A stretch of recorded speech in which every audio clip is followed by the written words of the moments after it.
Alléluia. Est-ce qu'on peut se lever? Je vais appeler Pasteur Edith pour ce lieu.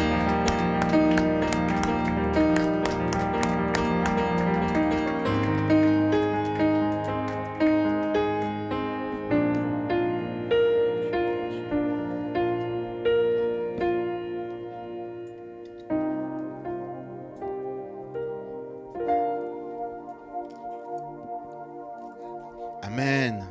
Alléluia, je suis dans la joie d'être Amen. le Seigneur pour son amour et sa fidélité. Alléluia. Excellent Père de grâce, nous voulons te bénir parce que tu es bon. Merci pour ton amour, merci pour ta présence au milieu de nous. Parce que tu nous dis que là où deux ou trois sont assemblés en ton nom, tu es là.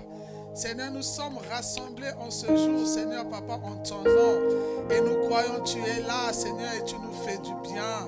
Tu vas nous faire du bien à travers ta parole éternelle. De ma part, je m'abandonne tout simplement, Seigneur, entre tes mains. Que je ne sois qu'un canal que tu vas utiliser, Seigneur, pour nous parler. Que je disparaisse, mais que tu prennes toute la place. Reçois tout simplement la louange, l'adoration. Et je ramène toute pensée captive à ton obéissance.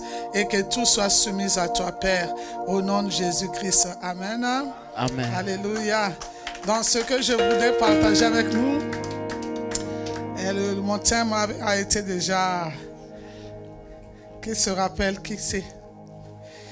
La visitation de la 6e heure te permet d'enfanter. Et là, je bénis le Seigneur, c'est la 6e heure.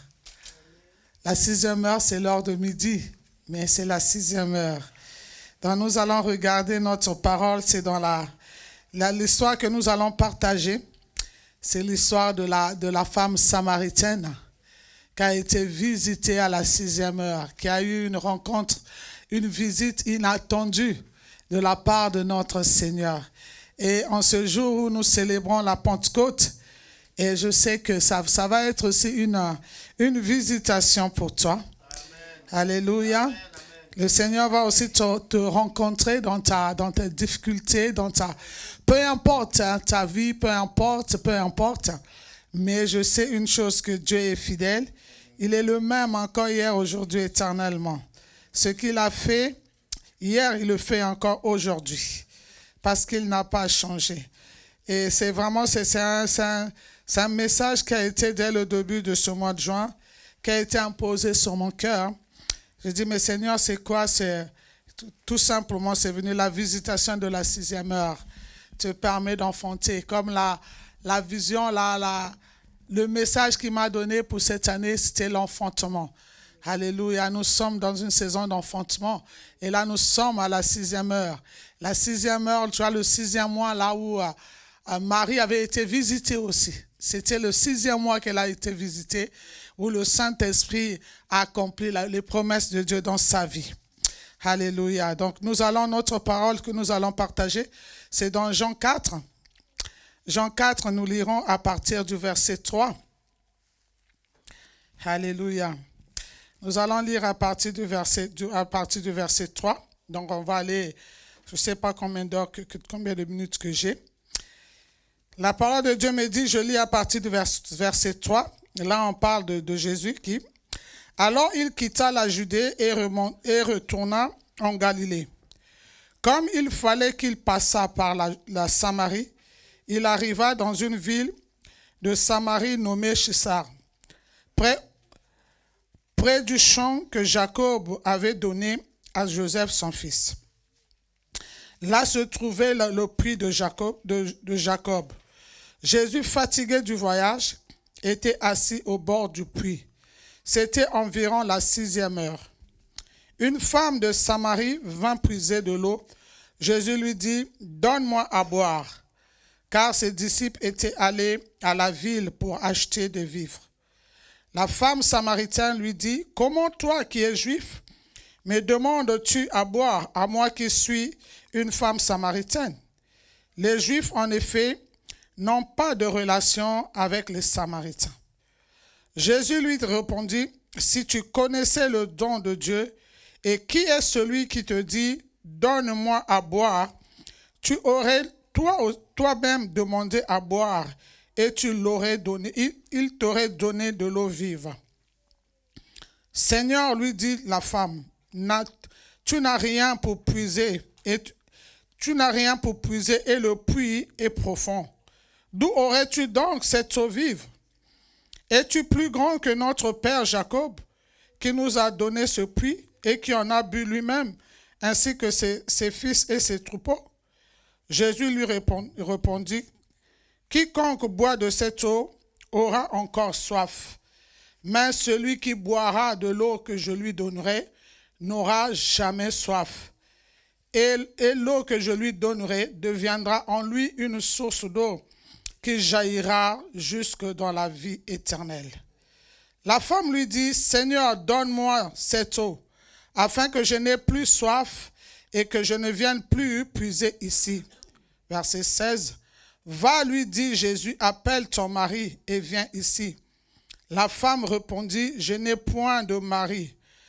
Jésus lui dit, tu as eu raison de dire, je n'ai point de mari, car tu en as eu 5, et celui que tu as maintenant n'est pas ton mari. En cela tu dis vrai. Seigneur, lui dit la femme, je vois que tu es prophète. Nos pères ont adoré en cette montagne, et vous dites que le lieu où il faut adorer est à Jérusalem. Je vais sauter là, je vais prendre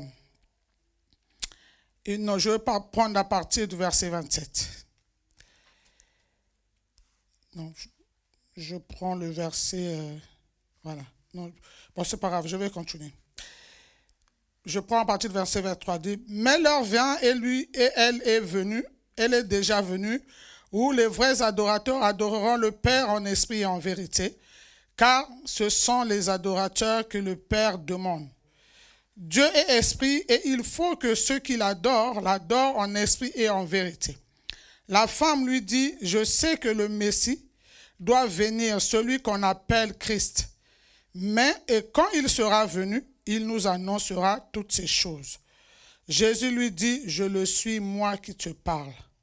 Là-dessus arrivèrent ses disciples qui furent étonnés de ce qu'il parlait avec une femme. Toutefois, aucun ne dit, que demandes-tu? De quoi parles-tu avec elle? Alors la femme, ayant laissé sa cruche, s'en alla dans la ville et dit aux gens, venez voir un homme qui m'a dit tout ce que j'ai fait. Ne serait-ce point le Christ? Alléluia. Je vais d'abord m'arrêter là. Alléluia. À travers cette parole que nous venons d'écouter, nous connaissons cette histoire. Mais à travers cette histoire, déjà on nous parle que c'est Jésus qui quittait la Judée pour aller en Galilée. Mais pour aller en Galilée, il fallait traverser la Samarie. La Samarie est au milieu. Il y a la Judée, Samarie et puis Galilée. Donc Jésus, pour aller en Galilée, il fallait qu'il passe par la Samarie. Mais or, la Samarie, c'était une ville, une nation où personne est ingrate à quoi. Quand tu ne peux pas, pour nous, on va dire que c'était une ville idolâtre. Il ne pouvait pas y aller. Mais la parole nous dit que Jésus allait tout simplement passer. Il n'allait pas s'arrêter parce qu'un juif n'avait pas le droit de rentrer, de s'asseoir là-bas. Il n'en avait pas le droit. Parce que nous allons le voir même dans d'autres versions, par exemple quand on prend dans Matthieu 10, le verset 5, où le Seigneur avait donné la mission à ses disciples quand il leur avait demandé d'aller prêcher la parole. Mais si je prends seulement la dernière phrase de Matthieu 5, on nous dit, n'allez pas dans les autres pays et n'entrez pas dans les villes de la Samarie. Donc là déjà pour dire que les Samaritains n'avaient pas le droit de recevoir la parole. Jésus lui-même vivant, il dit, ne rentrez pas, vous pouvez aller dans d'autres villes, mais n'allez pas surtout dans d'autres villes, surtout dans les villes de Samarie, vous ne devez pas y aller. Donc il y a un contraste, parce qu'on nous dit, c'est Jésus lui-même qui a donné une mission à ses disciples, dans Matthieu 10, 5, où il dit, n'allez pas. N'allez pas dans les autres pays et n'entrez pas dans les villes de la Samarie. Et dans Luc 9, 5, de 52 à 53, c'est la même chose aussi qu'on dit encore, que Jésus avait envoyé des messagers pour qu'on lui prépare une place. Mais on arrive que les Samaritains n'ont pas voulu le recevoir. Parce que quoi? Il passait, il allait à Jérusalem. Donc il ne pouvait pas rentrer en Samarie. Mais là, dans Jean 4, qu'on vient de lire, on nous dit que Jésus, maintenant là, il voulait aller en Galilée, mais il fallait qu'il passe par la Samarie. Et là, comme par hasard, il va faire quoi? Il va s'arrêter en Samarie. Et dans une ville, on nous dit, cette ville-là, déjà là, on dit que c'est l'ivrogne. Il y a l'ivrognerie, il y a le péché, il y a le mensonge, il y a beaucoup de choses. Mais Jésus fait quoi? Il va s'arrêter. Là, quand je disais, mais Seigneur, mais attends, c'est bizarre quand même. Pourquoi Jésus s'est arrêté dans cette ville? Parce qu'il avait vu une personne qui était là. Cette personne qui avait soif. Cette personne qui avait soif d'amour. Cette personne qui avait soif de considération. Cette personne qui avait un besoin. Elle était peut-être rejetée. Mais elle avait tellement soif. Oh bien-aimé, Dieu te connaît. Peu importe ce que tu traverses, peu importe l'humiliation, peu importe, mais il y a un jour, il y aura la 6e heure. Parce qu'à la 6e heure, Jésus était à la croix. C'était en plein jour parce que la 6e heure, c'est là où quand le moment le soleil a son zénith. Mais quand nous voyons la parole nous dit quand Jésus était à la croix, la 6e heure, il y a eu des ténèbres entre la 6e heure jusqu'à la 9e heure. La lumière a été engloutie. Je ne sais pas, peut-être que dans ta vie, il y a un temps, ta lumière est engloutie. Tu traverses, tu t'attends, tu es dans le noir. Tu te dis, mais Seigneur, je fais ça, ça ne marche pas. Seigneur, je ne comprends plus rien parce que ma vie là, il y a quelque chose qui ne va pas. Là, on nous parle de l'histoire de cette femme. Donc Jésus fatigué, on nous dit que Jésus était fatigué. Il était Dieu, il était homme. 100% Dieu, 100% homme. Dans sa nature, il y a des moments où tu es fatigué, repose-toi. Papa, ce que je dis à mon fils, hey, tu es fatigué, il ne faut pas courir. Parce que Jésus lui-même fatigué. Mais il est fatigué, la place qu'il va choisir, c'est au puits. Ce puits-là, le puits de Jacob, il arrive dans cette ville de Samarie, nommée Sychar. Tellement qu'il était fatigué, il s'assoit. Comme je l'ai dit tout à l'heure, quand vous allez voir dans la signification de Sychar, en hébreu c'est l'ivrogne, l'ivrognerie. La signification spirituelle même, on dit que c'est ivre, folie, mensonge, tromperie, déception, insensé, impie. C'était dans la confusion. Et c'est l'histoire de cette femme qui était dans la confusion. Mais Jésus, au lieu de continuer sa route, il s'est arrêté. Comme je l'ai dit, il s'est arrêté. Il s'arrête maintenant, il y a une femme maintenant qui vient. Cette femme, passée à l'heure de la 6e heure, tu ne pouvais pas aller chercher de l'eau. Parce que tellement il fait chaud. Pour aller chercher de l'eau, c'est le matin, très tôt, tout le monde allait. Mais cette femme, elle se cachait. Cette femme ne voulait pas que les gens la voient. Donc, elle allait au moment où il n'y avait personne. Cette femme se disait que de toutes les façons, je vais y aller, il n'y aura personne. Mais surprise, une visite inattendue. Elle ne s'attendait pas de rencontrer quelqu'un. Mais elle arrive. Et elle trouve un homme qui est là, assis au bord du puits.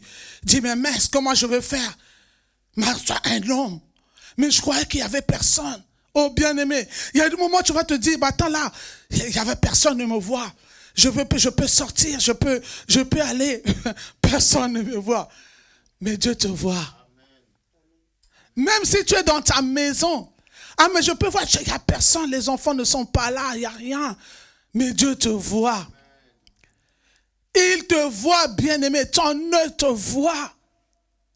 Cette femme-là, elle était étonnée. Elle arrive une visite surprise. Une visite inattendue. Il dit, mais attends, il y a un homme. En plus de surcroît, un juif. Et maintenant là, il lui dit, donne-moi de l'eau. Il dit, tiens, toi tu me demandes de l'eau. Tu ne peux même pas me parler, tu n'as pas le droit de me parler. Oh bien-aimé, peut-être il y a des personnes qui te rejettent. Des personnes qui disent, toi là, tu es inconsidéré. Mais Dieu te considère. Parce que tu as de la valeur, bien-aimé. Tu as de la valeur, tu vois. Quand je vois, je vais ouvrir une petite parenthèse. C'est mercredi. Si vous allez comme l'habitude, je vais dehors la donner à... Il y a une dame, j'aime bien être au milieu de ces personnes inconsidérées, de ces personnes qui n'ont pas, voilà. Pour les hommes, comme eux-mêmes disent, mais toi, ils disent, pourquoi tu t'approches de nous? Parce que nous, pour les hommes, là, nous on est, mais toi, tu viens toujours, J'ai dit, parce que vous êtes des hommes et des femmes de valeur. Il y a une, je lui dis, tu es une femme de valeur. Elle me dit, Edith, je n'ai pas de valeur. Tu as vu comment je suis, je bois. J'ai dit, oui, peu importe ce que tu vis aujourd'hui, mais tu es une femme de valeur. Tu as de la valeur. Elle pleurait, elle m'a prise. J'ai dit, tu es une femme de valeur. Elle dit, mais tu vois la vie que j'ai. J'ai dit, non. Moi, je te vois, tu es une femme de valeur. Tu es une femme de valeur, tu es une créature si merveilleuse. C'est ce que la parole de Dieu nous dit. Et cette femme, la Samaritaine, elle qui voulait se cacher, elle qui se disait, mais avec la vie que j'ai, peut-être qu'elle avait pris déjà le mari de quelqu'un, et peut-être que cette femme-là, toutes les fois, on l'attendait au puits. Mais ce jour-là, elle rencontre le restaurateur de vie. Elle rencontre la source de vie même. Elle rencontre l'amour même. Elle rencontre le pardon. Elle rencontre tout ce qui est de merveilleux. Elle était étonnée. Elle était étonnée.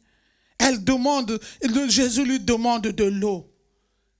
Mais elle ne savait pas. Et Jésus lui dit, si tu savais celui qui te demandait de l'eau, c'est toi-même qui allait lui demander de l'eau. Il allait te donner de l'eau vive. Elle a dit, mais toi, où est-ce que tu vas te... Il veut comparer Jésus à Jacob. Mais en ce moment-là, bien aimé, parfois on peut suivre Jésus, mais on n'a pas la révélation de qui il est. Parce que quand tu as la révélation, c'est pour ça qu'on a même parfois du mal à témoigner sa grandeur. Parce que nous n'avons pas la révélation de qui il est. Parce que quand tu sais ce qu'il est, peu importe les difficultés que tu vas avoir. Comme tout à l'heure, j'entendais là, tu es juste. Quand tu sais qu'il est juste, peu importe l'injustice, mais tu sais que j'ai un Dieu qui est juste, je marcherai dans la justice. Je sais qui je suis, ce que je suis en Christ. Mais cette femme, quand Jésus s'est révélé, Jésus a commencé à lui parler. Elle dit, mais je sais que le Christ viendra.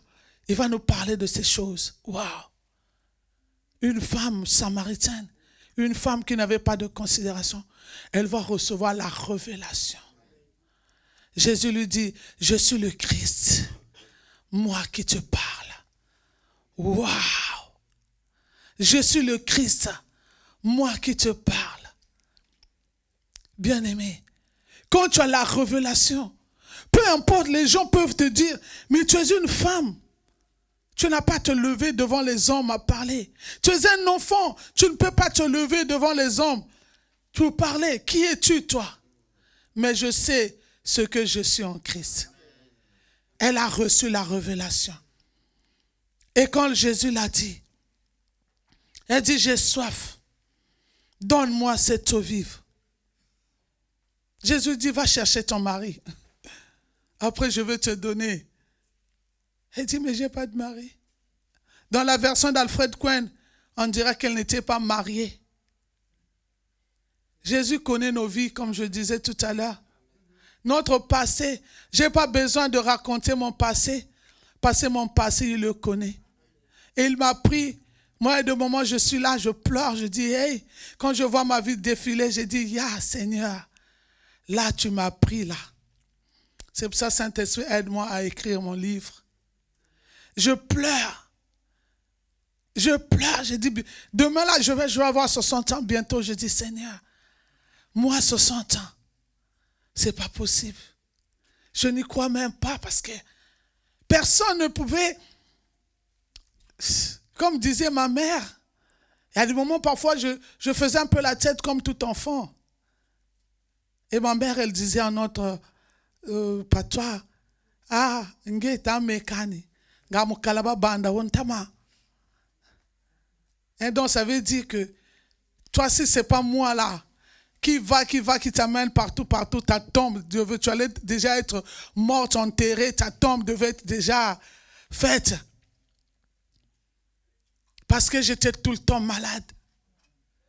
J'ai eu une enfance qui était, toutes les fois, j'étais à l'école, j'étais très intelligente. Mais dès qu'il s'agissait bientôt les examens arrivent, je tombais tout le temps malade. Je tombais tout le temps malade. Tout le temps malade. Et ma mère, la pauvre, ne sachant quoi faire. Mais or Jésus savait, dans cette situation-là, pourquoi je traversais. Ces situations-là où juste même les médecins ont dit, tu ne pourras pas avoir d'enfant. Ma mère, quand on l'entendait, ça, waouh. Elle dit, mais je fais quoi là? Donc ma fille, elle va se marier, elle n'aura pas d'enfant. Mais Dieu a permis que, tu vois, quand j'ai rencontré mon mari, les choses sont allées tellement vite. Je l'ai rencontré un 12 avril. Un 8 juin, on était déjà mariés. Mais les gens l'ont dit, mais comment est-ce que tu peux faire de telles choses? On ne peut pas épouser une femme si vite comme ça. Donc le 12 avril, comptez, hein, donc, 12 avril de la même année. 12 avril, le 8 juin. Elle dit, mais non. Et mon mari dit, non, parce que je l'ai mise enceinte. Elle est enceinte, elle était fiancée. Je n'avais pas le choix. Parce que je l'ai mise enceinte. Mais on m'en avait dit que je ne pouvais pas avoir d'enfant. Mais lui, il a déjà, c'est pour ça quand je vois mes enfants. Il y a des moments, tu vois, je pleure, je vois. Je dis, Seigneur, la parole qu'il avait dite. Parce que je l'ai mise enceinte. C'est pour ça que je l'ai épousée. Je ferme la parenthèse. La femme, elle avait besoin de cette eau vive. L'eau vive qui représente la présence et la puissance du Saint-Esprit déversée sur nos vies. La présence de l'Esprit qui évoque son œuvre purificatrice. La vie de cette femme devait être purifiée. La vie de cette femme avait besoin de la sanctification, la mise à part. Elle en avait besoin. La puissance de l'Esprit témoigne la capacité spirituelle de connaître et de suivre, de glorifier Jésus. Cette femme, elle en avait besoin. Et quand elle a reçu cela, et la puissance jaillisse, l'eau vive. Cette eau qui vient dans un monde aride. Cette femme, elle avait vécu dans un monde aride. Cette femme, comme je l'ai dit tout à l'heure, son monde était tellement aride. Son monde était tellement sec. Elle avait besoin de cette eau. Elle avait besoin de cette eau. Malgré ça, le désordre dans sa vie, elle avait besoin de cette eau. Comme je l'avais dit plus haut, cette femme a rencontré l'amour.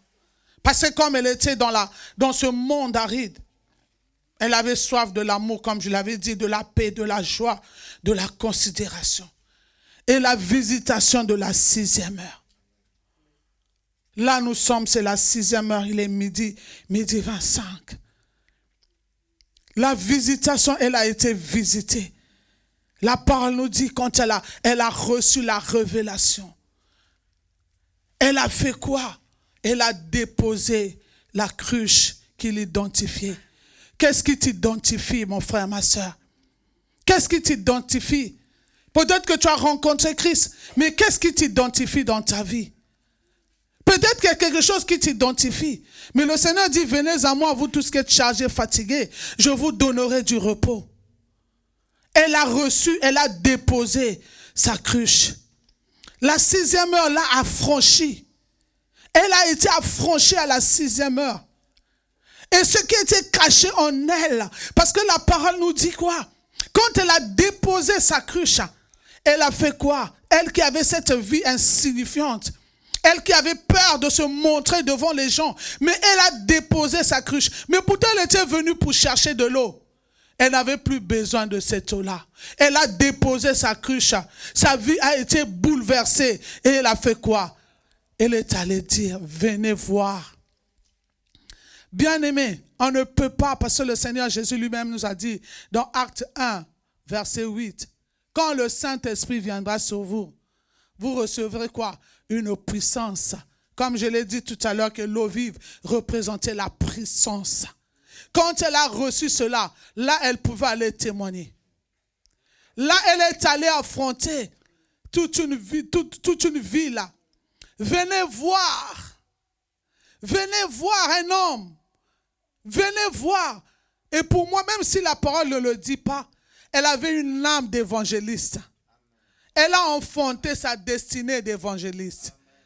Elle a enfanté sa destinée d'évangéliste. Elle est allée, mais sans la visitation de la 6e heure, elle ne pouvait pas enfanter cela. Si elle n'avait pas rencontré Jésus, elle n'allait pas aller témoigner. Si elle n'avait pas rencontré Jésus, la Samarie devait rester dans l'idolâtrie. Mais la parole me dit que quand elle est allée témoigner. Les gens ont accouru. Toute la ville, tous ceux qui étaient dans leur maison, elle commençait à crier. Elle n'avait plus peur. Mais qu'est-ce qu'on dira? Quand le Saint-Esprit te saisit, bien-aimé, oh non, tu ne seras plus la même personne. Là où tu avais honte, quand tu es ivre, le Seigneur nous dit, ne vous enivrez pas de vin, mais soyez remplis du Saint-Esprit. Quand tu es rempli du Saint-Esprit, tu vois quelqu'un qui est saoul, quand il est ivre, il fait n'importe quoi. Il n'a plus peur de qu'est-ce qu'on dira.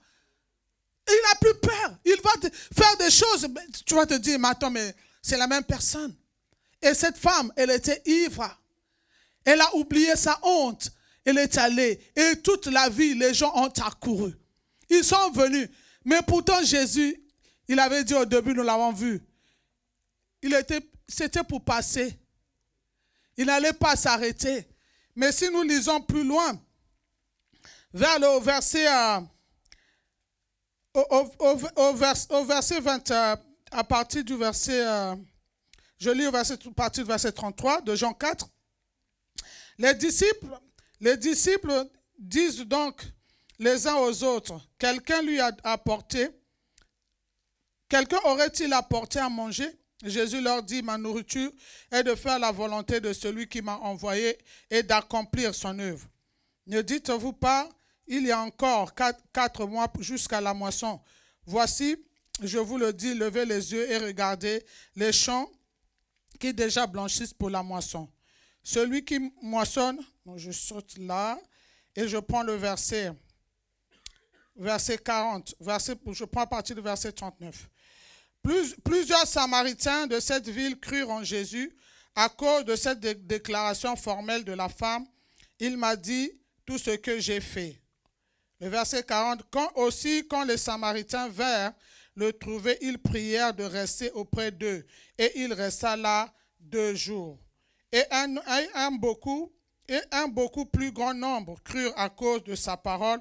Et il disait à la femme, ce n'est plus à cause de ce que tu as dit que nous croyons, car nous l'avons entendu nous-mêmes et nous savons qu'il est vraiment le sauveur du monde. Amen. Amen.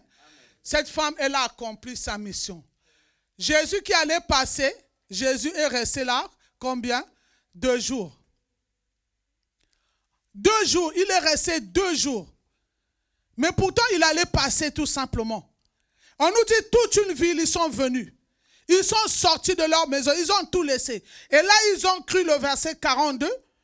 Là, le dernier verset, il dit que nous savons qu'il est vraiment le sauveur du monde. La Samarie a été gagnée à Christ. Et cette ville aussi où on nous dit que la Normandie est difficile, elle sera aussi gagnée à Christ. Pour toi et moi, si nos vies, nous laissons le Saint-Esprit nous remplir. Si nous laissons le Saint-Esprit transformer nos vies. Si nous déposons au pied de Christ tout ce qui nous identifie. Si hier on parlait de toi, on disait que dès que tu arrives au milieu des gens, les gens commencent à se fermer la bouche. Ils disent, non, elle arrive. Non, là, il faut plus qu'on parle là. Non, le temps est arrivé. Que nous ayons la révélation de qui est Christ. Cette ville a besoin. La France a besoin. Là où il y a l'idolâtrie. Parce que nous sommes dans une ville, là où l'idolâtrie est enracinée. Mais à cause de toi et moi, Si nous sommes cette... Jésus a dit, Seigneur Jésus, reste avec moi. Si nous avons soif de lui, si nous le désirons, malgré les persécutions, mais les persécutions vont faire que, toi et moi je suis arrivé en Normandie, je ne dirais pas, au moment où je disais je dois rentrer au Congo, j'en ai marre, la France là, j'en ai marre, il faut que je rentre. Mais au moment où je voulais rentrer, c'est là où j'ai dit à mon mari, je dois rentrer. J'en ai marre de la France, je dois rentrer. Et là où je faisais la crise, je ne mangeais plus. Et dit, je vais avoir des problèmes ici. Là maintenant, il va pour mettre mon billet à jour. C'est là où il rencontre un frère. Ce frère lui dit, tu viens faire quoi ici à Air Afrique? Il dit, non, il y a mon épouse, elle veut rentrer parce qu'elle en a marre. Il dit, bon non, allez d'abord en Normandie. Là-bas, vous trouverez quelque chose. Et là, il rentre, il me dit, bon, ben, tu vas voyager, ton voyage est dans 3 semaines, 2 semaines, mais on doit d'abord faire un tour en Normandie. Ben, moi, j'y vais d'abord, et puis je viens te chercher. On doit d'abord visiter un peu la France quand même, au lieu que tu repartes. Donc, lui, il est venu, et il arrive, il a vu, il dit, mais pourquoi votre épouse, elle est où? Il dit, allez la chercher. Quand il est venu me chercher, c'est là où Dieu m'a donné la Normandie. J'étais enceinte, je suis arrivé, comme je dis, Seigneur, bientôt 36 ans, 35 ans, j'ai foulé mes pieds en Normandie, où j'ai donné la vie pour la première fois. Donc, Seigneur, oui, la 6e heure a sonné, on a enlevé ma honte. Là, on a dit, je ne pouvais pas avoir d'enfant. Mais à la 6e heure, m'a permis, tu vois, le Seigneur est allé me ramasser dans la boue pour que je puisse. Il a envoyé ses serviteurs pour dire, tu prêcheras la parole. J'ai dit, Seigneur, moi, prêcher la parole, ce n'est pas possible. Je ne peux pas me tenir devant une chaire, je ne sais même pas parler. Seigneur, je suis une femme, je suis remplie de honte. Je suis dans la... Il dit, tu vas le faire. J'ai pu fuir. Mais il est allé me chercher là où j'étais, dans la boue. Et aujourd'hui, peu importe, mon époux n'est plus là, mais je suis là. La ville où, moi qui voulais repartir au Congo. Mais tu vois, maintenant, aujourd'hui, on a même acheté un sépulcre ici en Normandie. Dans la terre de Normandie m'a été donnée. Comme je dis, Seigneur, je suis une mère ici. Je m'en procure maintenant, c'est à nous de faire que, comme la Samaritaine, de déposer. Tu sais, comme la Samarie était déjà...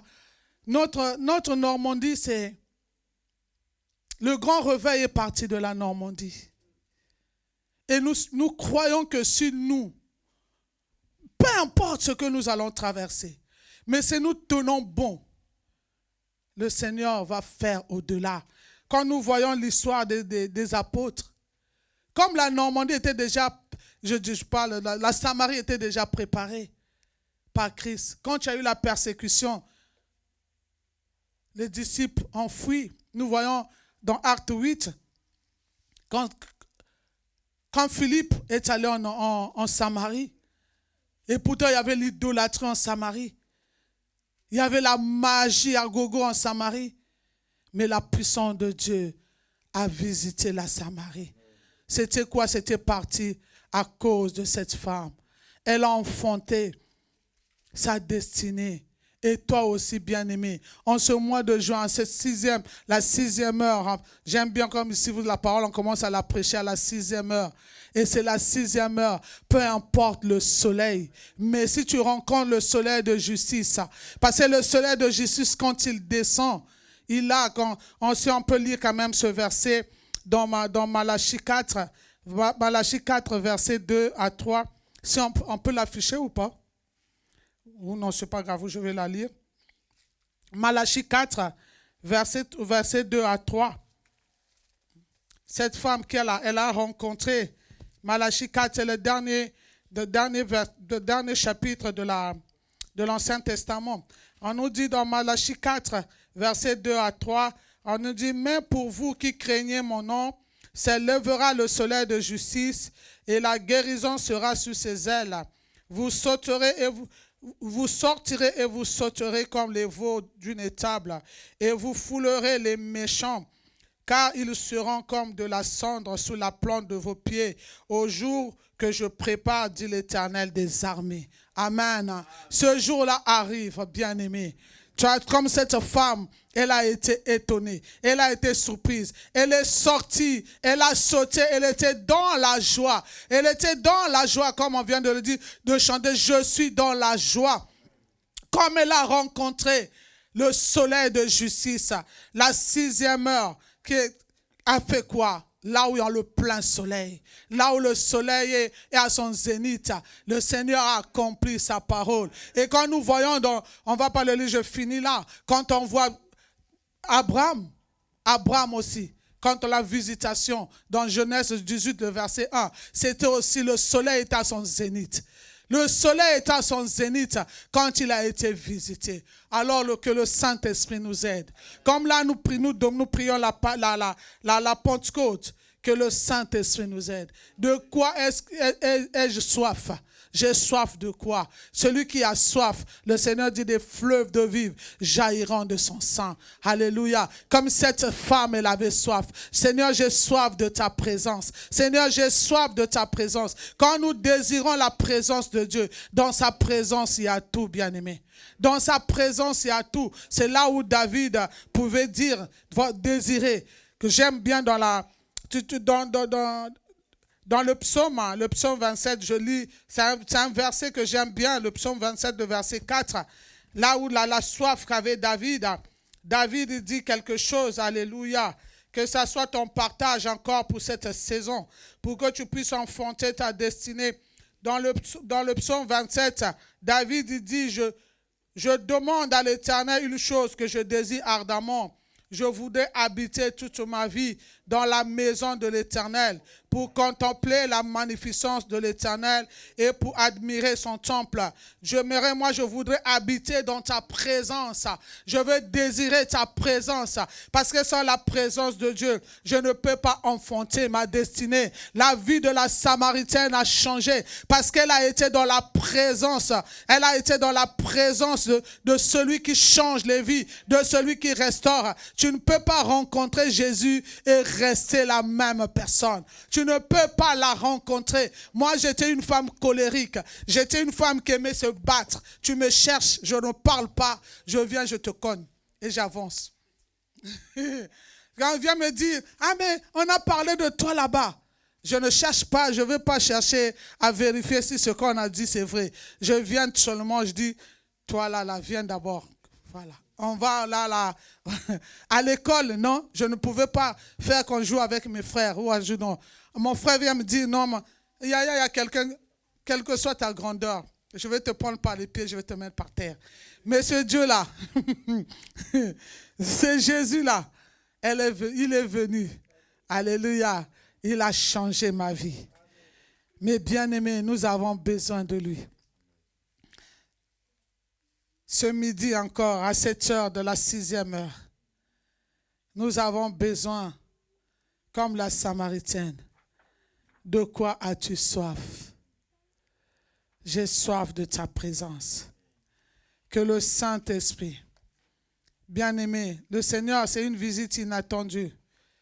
Ce mois de juin, peu importe comment tu as commencé l'année 2025, là nous sommes aujourd'hui. Aujourd'hui, on est le 8 juin. Peu importe. Quand on compte au nombre de jours, aujourd'hui, je crois que c'est le 168e jour de l'année 2025. Et nous sommes à la moitié. Mais peu importe. Il nous reste, je ne sais pas combien de jours pour finir l'année 2025. Mais peu importe comment est-ce que tu l'as commencé. Laissez la soif par rapport à cette soif que tu as. Qu'est-ce que tu veux? Ce n'est pas, j'ai pas soif de l'argent, mais c'est lui qui a l'argent. C'est lui qui est la source de toutes choses. Parce que quand je commence à l'adorer, je commence à le célébrer parce que la présence de Dieu. Parce que cette femme, quand elle a dit, venez voir, j'ai rencontré quelqu'un. Venez voir qui m'a tout dit.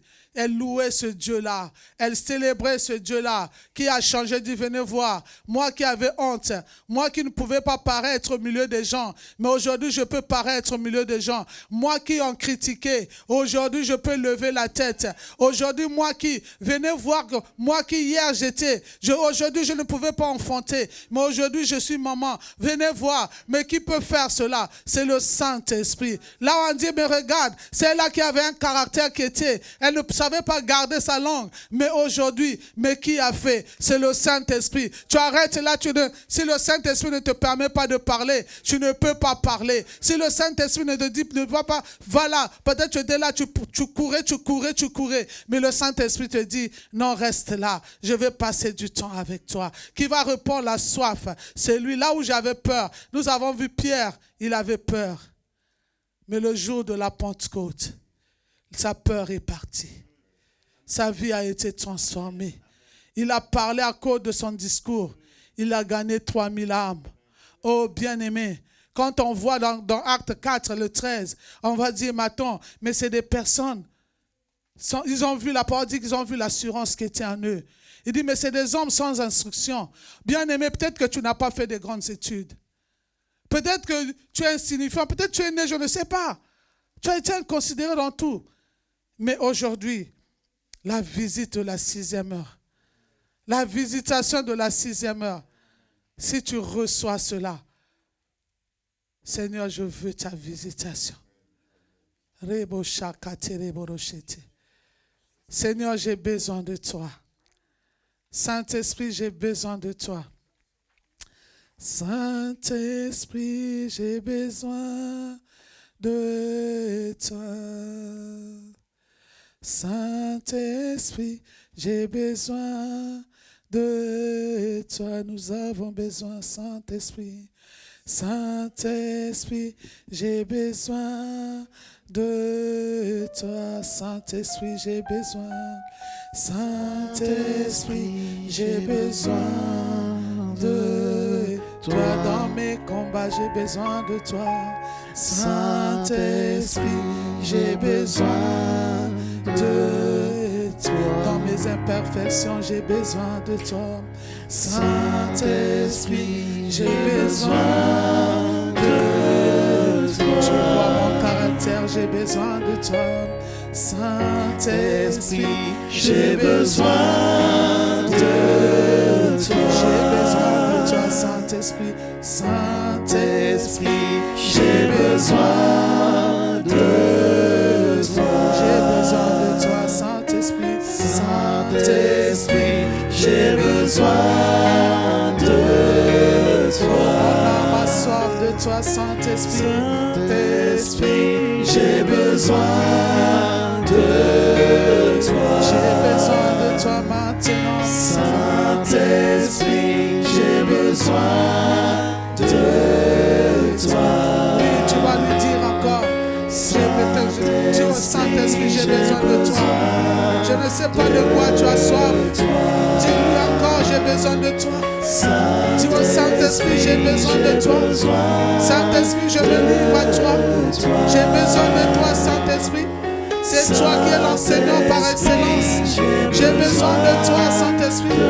Dans mes combats, j'ai besoin de toi. C'est toi qui donnes la vie, Saint-Esprit. J'ai besoin de toi. Saint-Esprit, je te prie maintenant pour mon frère, pour ma soeur.